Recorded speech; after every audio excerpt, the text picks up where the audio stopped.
Vamos a conversar en segundos. La Fiscalía General de la República le ha metido presión, señores, más gasolina al tema del Chaparral. Ha mandado a llamar a un geólogo para que le instruya sobre el tema de los 108 millones de dólares que se le pagó a esta empresa para determinar si al final se movió o no se movió la montaña. Vamos a estar hablando sobre seguridad, campaña electoral, entre otros. Para abordar estos temas, con mucho gusto, le damos la bienvenida esta noche al doctor Nelson García, abogado y, por supuesto, analista de 8 en Punto. Doctor, un gusto tenerlo acá. Feliz año nuevo. Igualmente para usted y todo el personal y los queridos televidentes. También le damos la bienvenida al doctor Héctor Hernández Turcios, abogado y analista. Doctor, muy buenas noches. Un gusto tenerlo nuevamente acá. Feliz año a todos. Ok. Quiero mencionar, porque me parece que es importante, como un medio responsable que somos nosotros, aunque no lo habíamos dado a conocer, don Mauricio Meyer nos iba a estar acompañando esta noche, pero no ha podido venir, obviamente por un deceso muy sensible al interior de toda su comunidad de vida, su familia. Desde acá le enviamos un abrazo a él y, por supuesto, todo nuestro apoyo a don Mauricio Meyer, que indiscutiblemente es un panelista inamovible acá en 8 en Punto, no porque nosotros lo queramos, sino que porque ustedes así lo han decidido. Y bueno, arrancamos, señores. Por supuesto que nosotros acá hemos tenido en esta tribuna de entrevistas doctores, amigos televidentes, analistas que han venido, en el cual nos han, por supuesto, hecho un juicio de valor con relación a lo que vivimos en el 2013. ¿Y cuáles son las expectativas para el 2014? Hemos abordado tópicos de la economía, de la agricultura, que la vamos a seguir en esta semana abordando, en lo social, qué es lo que podemos esperar ante los comicios electorales. Y quiero arrancar, por supuesto, rompiendo el hielo, arrancando esta entrevista sobre la base de esta pregunta. ¿Cómo ve usted, doctor, puntualmente el panorama internacional versus el panorama internacional en un sentido amplio, sin restricción alguna? Por favor.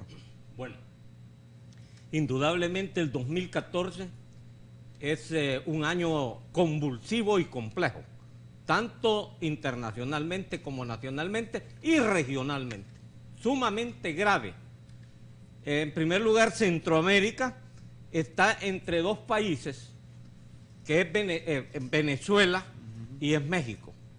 Ambos países altamente ricos, históricamente ricos, con petróleo, agua, cobre, plata, oro y todo tipo de minas. Piedras preciosas. Sin embargo, las grandes potencias lo han mantenido pobre. Es algo así como tú naciste pobre y tenés que seguir siendo pobre aunque tengas riqueza. Así se ha hecho con México y así se ha hecho con Venezuela. Venezuela está actuando de manera rebelde y revolucionaria contra esa posición. Pero México, el ciudadano mexicano cometió el error de volver a entregar el gobierno al PRI, que son falsos revolucionarios, porque el PRI fue el partido que salió después de la famosa revolución de Pancho Villa y Zapata, y Madero y toda esa serie de gente, sale, lo saca del gobierno un tipo de derecha que es el partido PAN, pero ellos vuelven a retomar el poder y hoy cometen el delito de lesa humanidad de privatizar el petróleo, que significa privatizar la energía. Como dicen algunos, el supuesto momentáneo y coyuntural es que el niño Dios no los quiere, ¿va? Porque México es un país, siendo rico, con gente, con millones de pobres. Y hoy, al subir la energía, la electricidad, el IVA, que lo han aumentado, creo que del 12 al 16, 4 puntos, y han puesto impuestos del 8% al pan dulce, a las harinas. Es una cosa terrible. Entonces, probablemente, ahí va a surgir un acto de alta rebelión, sino de revolución, promovidas por la misma pobreza, que no va a aguantar esa situación. Y por el otro polo tenemos a Venezuela, que tiene el ataque directo de las grandes potencias de derecha del mundo y principalmente de los Estados Unidos. Dentro de esa región nos encontramos nosotros. Y ambos países son influyentes, altamente influyentes en cultura, en historia, en música, en alimentos para la región centroamericana. Entonces, ¿qué es lo que está pasando hoy? El Salvador va a elecciones el 2 de febrero, pero no solo El Salvador, Costa Rica viene después, Panamá, Brasil, Colombia, Bolivia, todo eso en este año. Acaba de pasar Honduras. Acaba de pasar Honduras. Entonces, este es un problema grave, convulsivo, complejo, que habría que ver en donde solo se pueden dar los extremos, o no pasa nada, o van a pasar cuestiones altamente graves. Hasta ahí quiero llegar, pero porque es una explicación somera del peligro en que se encuentra toda la región centroamericana, y El Salvador, que de hecho es un país porque aquí le dicen a uno, es que estamos en la transición, pero es una transición que nunca termina. Aquí estamos en una constante rebelión, revolución, relajo, porque como para que lo entendamos los salvadoreños, antes decíamos en nuestros tiempos de estudiante con Nelson García, que fue mi compañero de curso, gracias, al muerto hay que enterrarlo, pero aquí no dejan enterrar el muerto, ahí lo andamos chineando, ¿eh? La complejidad salvadoreña anda chineada. Entonces vienen los candidatos presidenciales y prometen enterrar el muerto, que no lo van a poder enterrar. Esa es mi opinión sobre lo que se vislumbra en El Salvador. Ok, debo de hacer una pregunta ante los señalamientos que ha articulado antes de darle la palabra al doctor García. En los dos extremos, el doctor, en los cuales usted ha articulado, obviamente nos llevaba a los hermanos mexicanos, donde usted decía, pareciera que no está escrito, pero se debería de entender que tú naciste pobre y así pobre vas a morir por las condiciones y la misma situación en la cual usted prácticamente y muy sintéticamente nos ha explicado. Pero vámonos a Venezuela. En el caso de Venezuela, yo que leo editoriales todas las mañanas en diferentes periódicos, dicen Venezuela con tanta riqueza precisamente está llegando a ser un país, o va a llegar a ser un país sumamente pobre. No solamente por el grado de inflación que está teniendo, o porque en algún momento la necesidad de ciertos enseres de higiene personal tan sencillos como eso escasean. ¿Qué podría decir con relación a eso, doctor? Que mira, a veces los pueblos o los países tienen el dinero suficiente para abastecerse. Si no lo producen ellos, se pueden abastecer. Por ejemplo, yo a mi país, este país, a mí me da tristeza que tú agarras los ganchos andinos de tu mujer y están hechos en Brasil. Las tijeras están hechas en China.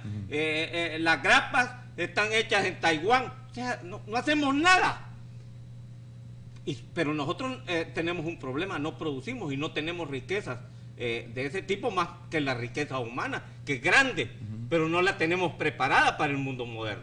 Ahora, el caso de Venezuela, Venezuela tiene dinero para comprar, pero no le venden, no lo abastecen. Los que van a terminar ricos van a ser los colombianos, porque los colombianos que tienen frontera con ellos se van a enriquecer. Si mira, los pueblos de aquí donde peleó la guerrilla se volvieron pueblos ricos, porque ahí compraban el azúcar, el café, el maíz, y todo lo compraban en esos pueblos cercanos a donde está, porque era como la retaguardia y el frente donde se alimentaban. Pero cuando un país te restringe y no te deja ni siquiera que te puedas abastecer, te hunde. Bueno, aquí ha pasado ya en El Salvador, con dólares, con medicina. Aquí hubo periodos en donde se escasearon muchas cosas. Okay. Doctor, ¿quiere conversar sobre este tema? ¿Le parece, está de acuerdo o disiente en alguna medida de lo que ha dicho el doctor Hernández Urcio? No, el tema es muy importante, sin embargo creo que tenemos una coyuntura inmediata nosotros a nivel nacional, que aprovechando este precioso espacio que nos brinda a los que pensamos diferentes, a los que no estamos alineados, a los que tradicionalmente hemos hecho un enfoque de reflexión, pero que no coincide con los intereses creados normalmente, creo que yo vislumbro el problema en cuanto a Venezuela porque tiene una incidencia directa con uno de los protagonistas de la política nacional como es el FMLN. México no le veo ese protagonismo más que como una influencia de cascada a través de que es la puerta por la que nuestros mojados, llamados hermanos lejanos eufemísticamente, tratan de cruzar el río Grande. Entonces, yo sugeriría, con todo respeto, pues que aprovecháramos la coyuntura de inmediatez a los problemas nacionales, porque tenemos a las puertas unas elecciones. Estas elecciones están representando una serie, y se nota en las redes sociales, una serie de intereses, de cuestionamientos, de reclamos, incluso en masa de un sector que se llaman los indefinidos, pero yo creo que son los más definidos en esta situación, porque es más, no solo son definidos, sino que van a definir los resultados de las elecciones. Y esa gente está enviando una serie de mensajes de comunicación, de insatisfacción a los partidos, sin que sea parte de todo ese aparataje que también se ha montado de la contrapolítica, ¿verdad? De la contrainteligencia. Usted mencionó en la agenda que vamos a tratar una serie de temas que están para algunos enmarcados dentro de ese esquema de contrapolítica y contrainteligencia, de dar sacando trapos al sol a última hora, ¿verdad? De una serie, y entonces en contrapunto viene la fiscalía y agarra el otro tema del Chaparral entonces hay una compensación de temas, ¿verdad? Vamos uno a uno ahorita, a ver quién desempata. Y mientras tanto el pueblo está reclamando propuestas concretas, está reclamando que este sistema electoral no es el representativo de una democracia, que la democracia no consiste en ir a hacer cola un día domingo de cada tantos años, 5 años, e ir a decir, ya voté por fulano y yo votando. Porque esa gente, y ya lo hemos planteado los que estamos trabajando ideológicamente y filosóficamente en este tema de los intereses del Estado, ya lo planteamos de que hay que hacer una reflexión para que el pueblo llegue a la conclusión de que aquí estamos bajo una fantasía de Estado y una fantasía de democracia, porque todo viene precocido, las leyes vienen precocidas de afuera, tenemos una maraña de leyes que no encajan con la idiosincrasia ni la realidad nacional, y tenemos también el colmo de que algunos se jacten de tener asesores internacionales para el diseño de su éxito, cuando está prohibido por la Constitución la intervención de extranjeros en la política nacional, ya sea directa o indirectamente. Todo ese conjunto de situaciones inmediatas nos hace hacerles un llamado, con todo respeto a los señores candidatos, a todos, porque aquí pareciera que solo hay 3 candidatos además, ¿verdad? Lo cual me parece una afrenta a los intereses de las minorías que siempre han tenido un derecho protagónico gracias a conceptos de derecho universal, pero que aquí no se toman en cuenta. Me parece humillante, no para los que no son invitados a los debates, sino para el concepto de la igualdad de la ley, que a estas personas, candidatos, ni siquiera se les toma en cuenta. Eso yo reclamo, por lo que ellos ni siquiera pueden venir aquí o a otro a decir, fíjense que a mí no me invitan a los debates. Y entonces, ¿para qué soy candidato a la presidencia y a la vicepresidencia?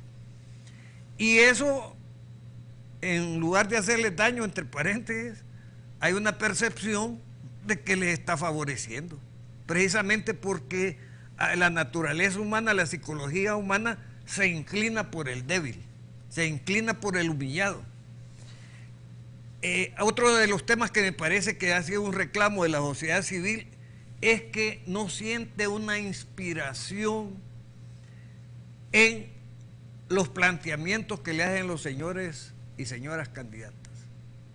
Y esa inspiración es producto de que las ideologías se volvieron indefinidas. Antes existían militantes del marxismo-leninismo, hoy no. Hoy es una mezcla de unos inventos del siglo XXI, eso no está definido en ninguna categoría ni, vamos a decir, material ideológico.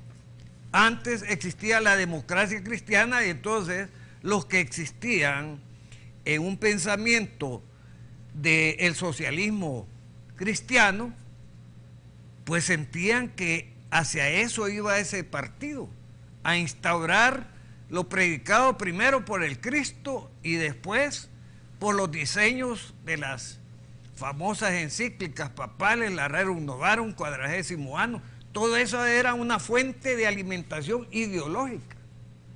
Pero eso se prostituyó, se desarmó y hoy queda nada más un símbolo de lo que fue una fuerza, una corriente y de dos corrientes contrapuestas aquí en el mundo. Entonces, para definir, creo que hay una sed de planteamientos diferentes y de sugerencias respetuosas, por supuesto, y consideradas a quienes pues son privilegiados de ser candidatos a la presidencia, es decir, a ser los mandatarios, que no son los que mandan, sino que son los que obedecen en una nación, y cambiar el rumbo de la política nacional, que de paso en las encuestas es la que sale más mal parada de los sectores habidos y por haber. Gracias. Ok, vamos a hacer nuestra primera pausa en 8 en punto. Regresamos con mucho más que usted esta noche desea escuchar, por supuesto, nuestros invitados. Volvemos.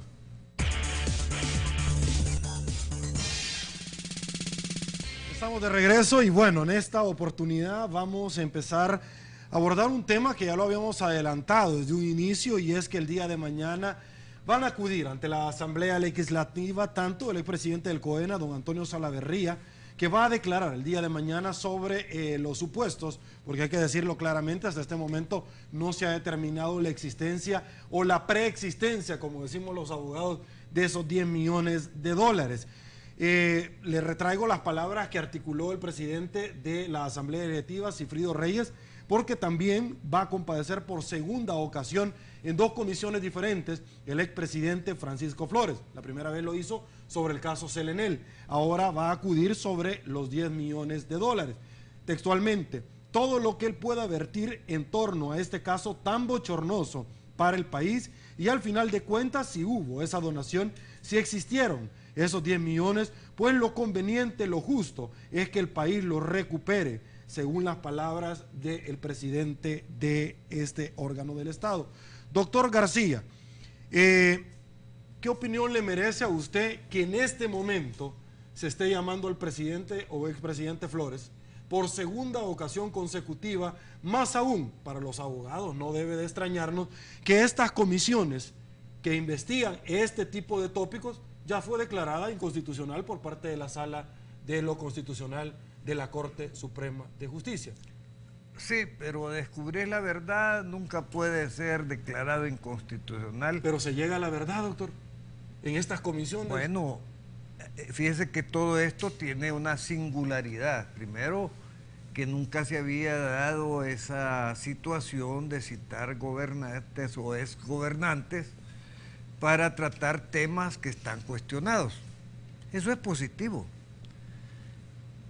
La verdad es que la gente quisiera ir al fondo de los problemas, porque si el fondo sería una auditoría, esa auditoría eufemísticamente se la han dejado al pueblo para que en las elecciones se cobre los errores más abultados que haya cometido en una etapa un determinado gobernante. Entonces, se han inventado el voto de castigo. Hay un voto de castigo para reclamar. Y el país que gana con votos de castigo. Si él, sin que le voten, lo tienen castigado. ¿Por qué? Porque la situación del país no se puede tapar con un dedo, ni con un vaso de leche, ni con una computadora, ni con un metrobús. La realidad de este país es más profunda y radica en la ignorancia que tiene la mayoría de la ciudadanía en ejercer esa fantasía que le llaman voto actualmente y que requiere vitalizarse y volverse realista a través de otros métodos como son el plebiscito y el referéndum, porque ahí hay más escogitación de verdades. Aquí no, aquí vamos a ir a hacer una cola nosotros a votar por quienes eligieron. ¿Quiénes eligieron? Antes los partidos decidieron hacer un experimento democrático haciendo elecciones internas, pero vieron que se les salían los guacales o los cangrejos de los guacales, y entonces todos, sin excepción, suprimieron ese método. Y entonces las cúpulas, los comités, los petit comités, eligen fulano y tal. ¿Y por qué? Bueno, porque fulano que es influyente, además está pagando el mariachi, quiere que él sea. Ah, pues entonces, no, nosotros queremos a tal. Y ahí están los problemas aflorados, pues. Si para nadie es un secreto que ciertos candidatos no son simpáticos al entorno del poder político al que pertenecen. Pero mientras sigan en este método y mientras haya el 60% de analfabetas, aquí van a ser un éxito. Este país le pueden llamar democrático, independiente y todos los epítetos fabulosos inventados unos y otros adquiridos de otras naciones. Pero la realidad es que este país está en crisis porque los que llegan al poder solo llegan a aprovecharse del mismo. Doctor, la misma pregunta para usted. Bueno, yo creo de que este problema de los 10 millones no podemos estar pensando de que quizás no es cierto o que se necesita la preexistencia. Bueno, sí, ha dado declaraciones el embajador de Taiwán, pues, que ellos también están investigando allá en Taiwán. O sea, que es real esa situación anómala, delictiva, cometida durante ese gobierno, no hay ninguna duda. Ahora, ¿cómo sucedió? ¿Quiénes intervinieron? Porque por eso están llamando a los de Relaciones Exteriores de aquella época, al ministro de Hacienda, o sea, para ver cómo fue que sucedió esa situación. Por eso han ido a Costa Rica a ver el juego, cómo se realizó de aquí para Costa Rica, de Costa Rica para Estados Unidos y de ahí para un país del Caribe. O sea, eso es estar jugando como que a lo mejor es mentira todo esto. Y eso realmente es una cosa que va a quedar en los salvadoreños como la tristeza mayor de que ya somos aceptantes de la delincuencia y de los delincuentes.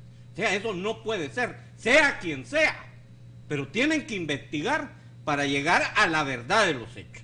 No podemos estar jugando de que, porque así como hay presunción de inocencia, hay presunción de verdad. Y el problema es que la verdad jurídica no es lo mismo que la verdad en tanto que verdad. Porque la verdad jurídica es la gran paja que hay que probar, que no hay que contaminar la prueba. Esa es paja. Paja neoliberal modernísima. Si tú tocas la cinta amarilla, contaminaste la prueba, ¿verdad? Ya no digamos y metiste el pie más allá de esa cinta. O sea, el derecho, es que mira, esto es para los estudiantes de derecho, no para ustedes. El poder, es decir, en todas las facultades de derecho, pero a veces uno muy joven no lo entiende, ¿por qué le dan ciencias sociales a uno? Primero, para que estudie el poder en tanto que poder, que es esa fuerza que capaz o la capacidad de dominar a los demás aún contra su voluntad. Ese es el poder. Ese poder, brillantemente, los babosos estos, que tenían los poderes en el mundo monárquicos y oligarcas y todo, lo hicieron más generoso y lo transformaron en leyes. Pero el poder es más fuerte que la ley, 1000 veces. Y eso que le llamamos justicia es una venganza elegante, moderna. Que yo, como soy un cobarde y no puedo ir a matar al que mató a mi papá, entonces le digo a un juez que se haga cargo y me vengue. Así somos de desgraciados en el mundo moderno. Eso le llamamos civilización.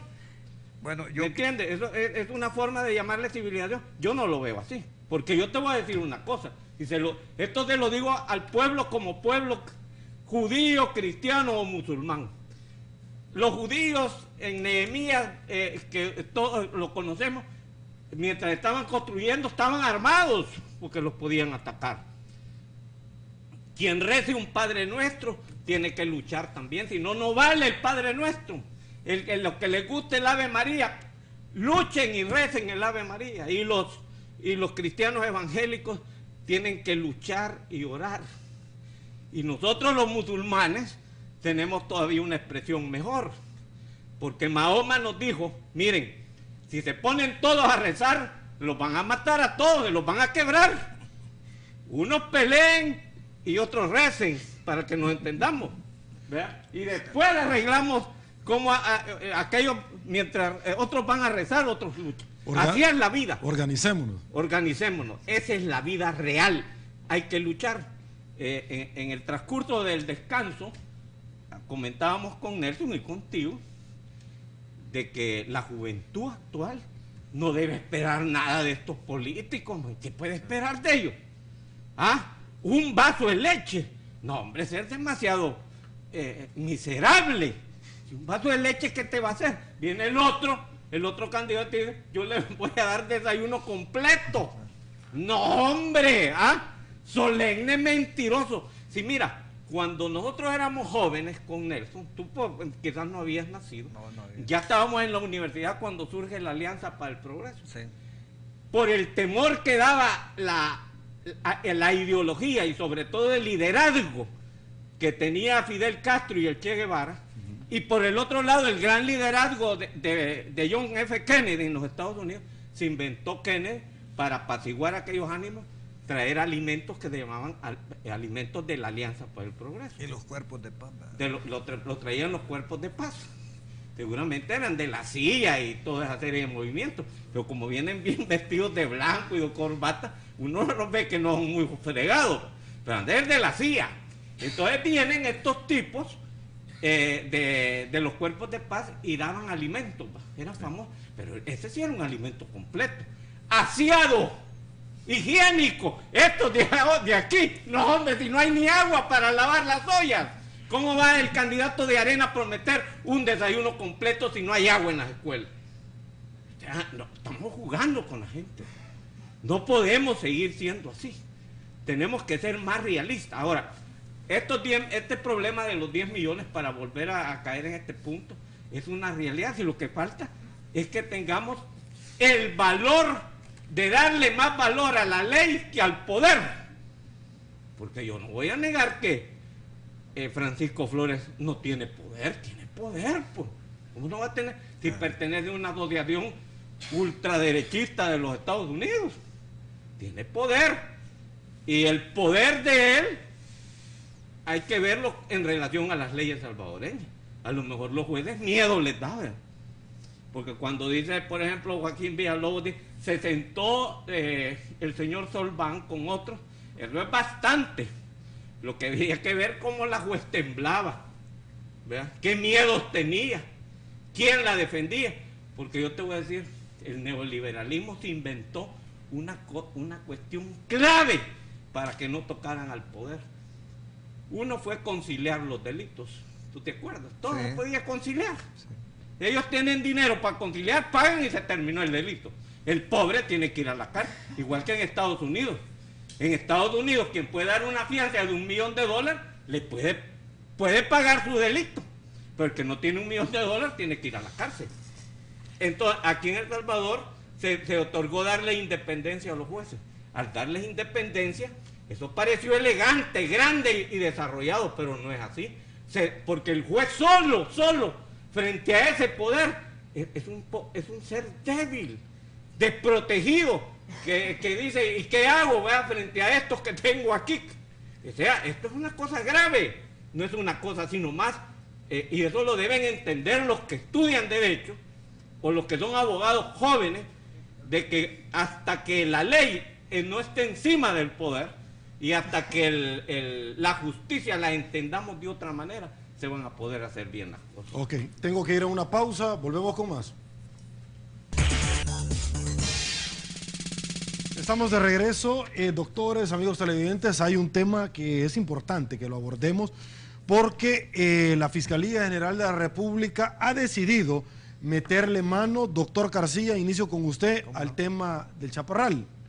Y es que ha mandado a traer a un geólogo para determinar de una vez por todas si en efecto los 108 millones de dólares que se le pagaron a la empresa para evitarse ir a un arbitraje se hicieron bajo el marco, no solamente la legalidad, sino que un debido proceso y que se ameritaba, que son tres cosas completamente diferentes. Para tal efecto, ha mandado a traer a un geólogo para instruirnos sobre si la montaña de verdad se movió para un lado y luego se movió para el otro, y después dijeron que mejor ya no, pero ya se había pagado el dinero. Su opinión, por favor. Bueno, como dice un título ahí de las redes sociales, solo en El Salvador se ven cosas así, ¿verdad? Hoy resulta que un geólogo es el que va a resolver un problema que amerita un análisis técnico de otra naturaleza. Porque se haya movido, no se haya movido la montaña, alguien se movió en la movida. Si es que la hubo. Porque yo también he escuchado rumores, ¿verdad?, de que el problema va más allá de la geología.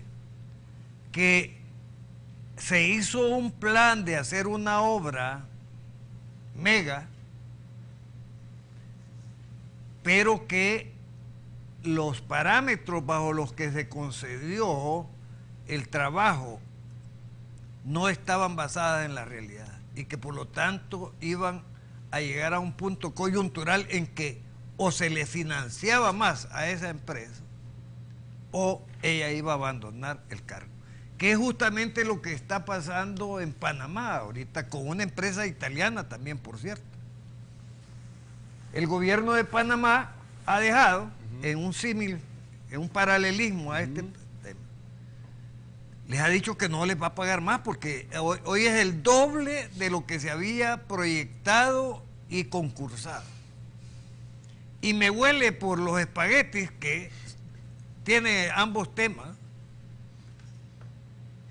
de que como que es un modus operandi de dejar sembradas a estos países que tú decís, como tú muy bien has dicho, son el jamón del sándwich, ¿verdad? Estamos en medio de los intereses creados. Tú hablabas al principio de México y Venezuela y Centroamérica en medio. Pues ahora hablamos entre las multinacionales y los países del tercer mundo en medio. Ese es el neoliberalismo. Es más fuerte la empresa que el Estado. Y es lo que que es de derecha, Martinelli, sí, ultraderecha, sí, pero ultraderecha, sí, está ejerciendo un poder, pero a favor del país. No es como aquí, sí, que la ultraderecha salvadoreña actúan para ellos, no actúan para el país. Bueno, pero es lo que exactamente es el enfrentamiento de las grandes empresas contra el Estado debilitado. Pues sí, esta es la semilla de jocote chupado que somos nosotros, ¿verdad? Porque resulta que estamos más endeudados, ¿verdad? Y las obras que sacamos, no, y nosotros hemos hecho esto, claro, pero prestado, pues. Si así cualquiera puede entrar a un almacén y comprarle a la familia lo que quiera, miren qué bien, sí, un gran padre este. Sí, pero él todo lo debe, pues. Este país debe por generaciones lo que hasta ahora está saliendo en publicidad, que son los logros de los diferentes gobiernos. No, yo quisiera que dijeran, fíjense que esto lo hicimos con el presupuesto nacional. Y esta otra obra magnífica. No, que aquí para hacer una calle pavimentada, solo por la calle, de aquí para hasta ahí nomás, son 47 millones para pedirse carta. ¿Va? ¿Y prestados? No, pues sí, prestados. Si así es fácil, ¿verdad? Y como después, aquí hay una característica que la mayoría de presidentes, una vez que terminan su negocio, se van, lo cual se contrapone a ese pensamiento que tienen, y voy a decirle, los cubanos. Pues. Ahí se quedan. ¿Por qué? Porque necesita seguir aportando, porque hay toda una interrelación de patriotismo. Aquí el patriotismo no existe. Se quebró con la misma Constitución cuando empezó a crear las múltiples nacionalidades. Es como que crearan las múltiples maternidades. ¿Cómo es que una persona va a tener varias mamás y a todas las va a querer igual? No puede ser. Yo te quiero, a raíz de lo que habla de los préstamos el doctor Nelson García, quiero recordarle al país y principalmente a los areneros, y el principal de los areneros, que lo quiero recordar o que se lo cuenten al doctor Calderón Sol, que es hijo de un militar, de un coronel. No. El doctor Calderón Sol es hijo del honorable colega. No, pues no. El doctor, ¿cómo no? Ah, el abuelo. Ah, sí. el abuelo. El abuelo fue sí. un coronel, sí, perdón. Sí. El mayor Osorio, Óscar Osorio, mayor, nada de coronel, ni general de división, ni mariscal de campo. Un mayor llega al poder por un golpe de Estado y se reúne a pensar y a definir la política del país con bachilleres como Reinaldo Galindo Claro. Pol, Romero Albergue, tipos jóvenes, pero brillantes, Jorge amigos Larín. y deseosos de sacar al país. Y Osorio, sin necesidad de fomilenios, hace la litoral de San Francisco Menéndez a la unión con el Puente de Oro. Hizo la chorrera del Guayabo, sin fomilenios ni babosadas de esas. Estos de aquí les llega el fommilenio, no lo terminan, se enganchan al otro gobierno. Carreteras descartables, ¿verdad? Sí. Porque una vez que ya pasó cierto tiempo, ya no sirven. Y esas carreteras hay que picarlas para poderlas reformar. O sea, es increíble cómo aquellos hombres sin préstamos algunos y con una corrupción moderada. Si a Osorio lo acusaban de corrupción porque trajo aquellas cachiporristas, ¿te acuerdas? Ah, sí, las Dolly Sisters. Las Dolly Sisters. Sí. Que todos las íbamos a ver en una corrupción compartida. Ah, usted iba también. Entonces. También, Ah, todos no. íbamos al centro a verlas. Claro, ellos... Usted iba también. A todo, el que no iba, aquí hay unos epítetos para los que no le hacen frente a las cosas. Es que eran compañeros de universidad, pero le éramos preguntaba. compañeros de todo. Entonces, en la situación, te digo, en estos países, cada vez vemos políticos más inútiles que desgracian al país y desgracian a la juventud. Porque ¿cómo es posible que aquellos pudieron hacer tanto con tan poco? Y estos no pueden hacer nada, sino que van un gobierno tras otro endeudándose, volviéndonos todavía más miserables y sobre todo lo que dice Nelson, hemos perdido la identidad. Sí. Ya la perdimos. La Si idiosincrasia. el 80% de los salvadoreños se quiere ir. Se quiere ir del país. No, además no vive como salvadoreño. Él quiere vivir todo caitudo, tatuado, con follones. Y bueno, ¿y qué pasó? No, hombre, falta identidad, falta hombría, ¿va? No que todos ahí, ¿cuál es tu phone? No, hombre, y solo chateando. Este es el país de los chatos, creo yo. Porque solo chateando y chateando. Pero y ¿cuál volviendo al Chaparral, fíjate. Hay un analista que tiene razón. En ningún programa, porque yo no los leo, pero oigo a los que hablan que lo han leído, porque no me voy a poner a leer esas cosas. Pero, por ejemplo, nadie habla de lo más vital de la energía salvadoreña, cuál es el río Lempa. ¿Qué hacemos con esa columna vertebral, como le llaman algunos? Porque el Chaparral es la única presa que no va a pertenecer al río Lempa, sino a otro río.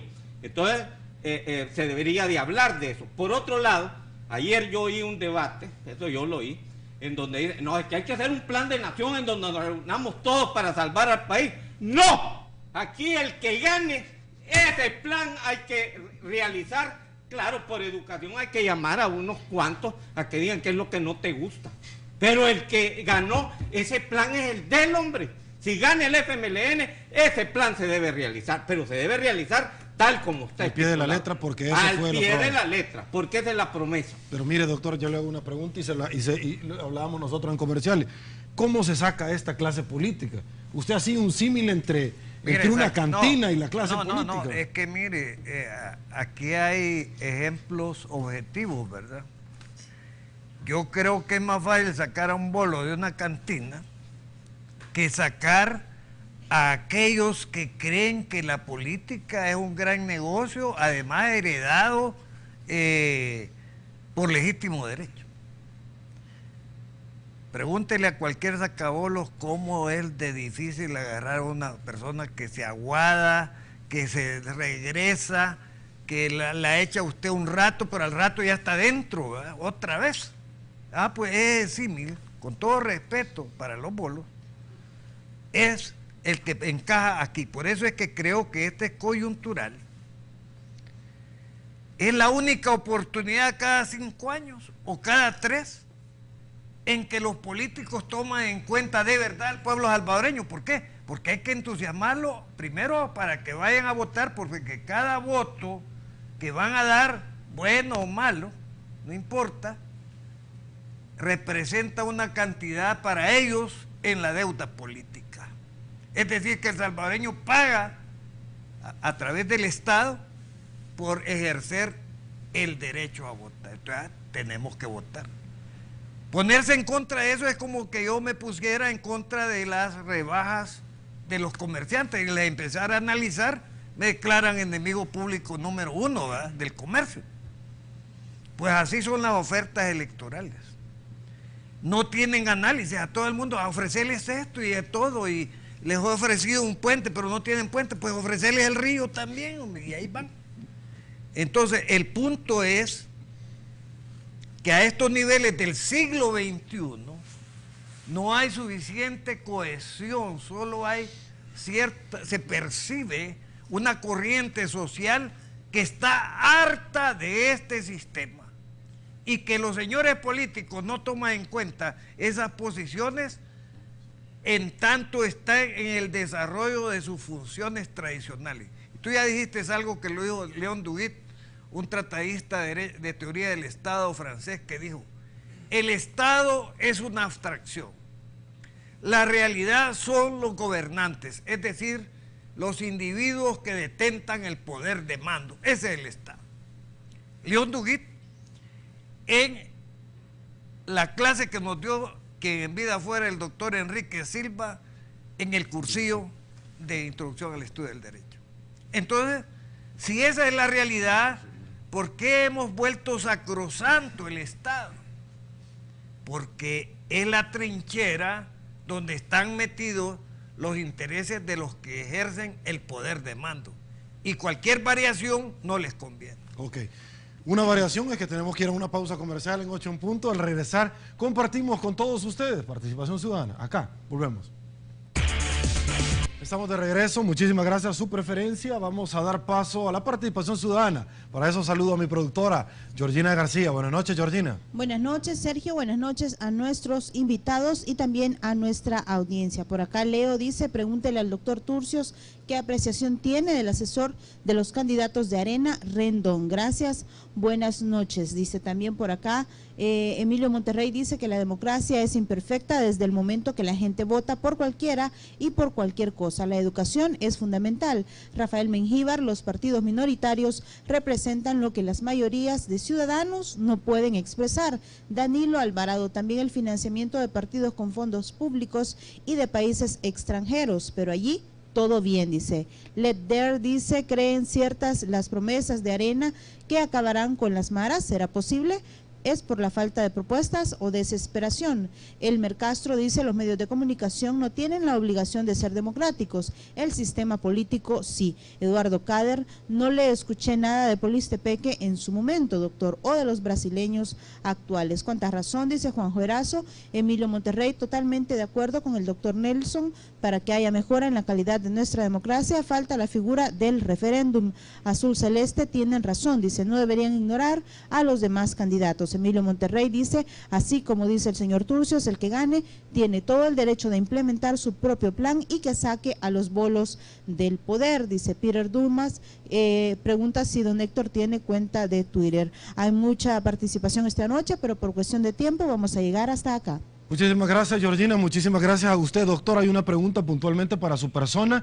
Cuando usted fue, doctor García, candidato a la presidencia, si también prometió e hizo lo mismo. ¿Y cuál es la diferencia entre estos políticos actuales y cuando usted fue candidato a la vez pasada político? Por favor. Bueno, brevemente, sí. De verdad, yo acepté, por cierto, Mauricio Meyer buscó un candidato apropiado, yo le ayudé a buscarlo y lamentablemente, como aquí hay realidades, entonces nadie quería aceptar. Entonces, dada la amistad y sobre todo, dado que he tenido una trayectoria en la que he creído que la verdad, cualquiera que sean sus consecuencias, es necesaria predicarla. Así fui formado, desde prácticamente la cuna. y espero serlo así hasta el final de mis días, creí que era una oportunidad para contraponer las ilusiones que vendieron los que fueron candidatos en ese tiempo. Uno de ellos era el señor Francisco Flores, a quienes yo creí que iba a poder cuestionar sobre los proyectos reales de su gobierno, pero nunca aceptó un debate. ¿Y por qué? Porque aquí las maquinarias partidarias arrasan. Si todo lo demás es simplemente un foro, voy a decir un montaje, pero la fuerza política de este país radica en el dinero. Y muy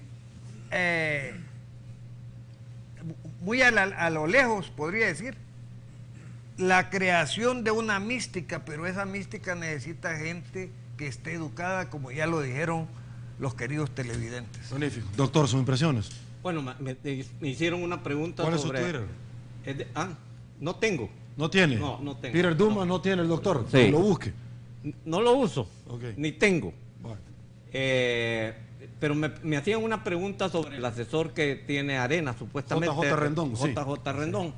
JJ Rendón fue el que le llevó la campaña al licenciado Hernández en Honduras y se la ganó prometiendo seguridad. Por eso es que hoy han encargado que ellos van a hacer la seguridad y dice el doctor Norman Quijano, alto, yo voy a poner, como que si llega él nadie va a caminar porque ha hecho un montón de alto por todos lados. Pero además de eso, ya empezaron a sacar unas mujeres llorando en los cadáveres. Es una cosa así, lacrimosa. Te quiero preguntar, ¿cómo es el papel del asesor extranjero en esta situación? Prohibida. Está prohibida de conformidad con la ley. Pero no tiene que venir alguien a decirle, miren, la forma de tomarle el pelo a toda esta majada es en esta forma. Y además es despreciar a los comunicadores salvadoreños. Pues, por supuesto. Ahora, yo quiero contarte una anécdota que tal vez es importante rápidamente. Cuando yo era un hombre de 22 años o 20 años, se llamó a declarar al doctor Fabio Castillo, médico, el médico, director del PAR, para que pudiera él declarar como ofendido. Y entonces el fiscal era el flamante magistrado actual, o ex magistrado, el doctor René Hernández Valiente. Yo era la rata de juzgado que escribía en la máquina Triumph, y estaba el doctor Reyes. Y entonces le hicieron una pregunta: ¿usted jura por Dios decir la verdad y solo la verdad? No, dijo, yo no juro. Pero un hombre respetuoso de Dios. Pero cuando le digo al doctor Reyes, pero por la Constitución y por... por eso sí, dijo. Okay. Por eso sí juro. Señores, ya no tengo tiempo, los tengo que volver a invitar. Una gran enseñanza, una gran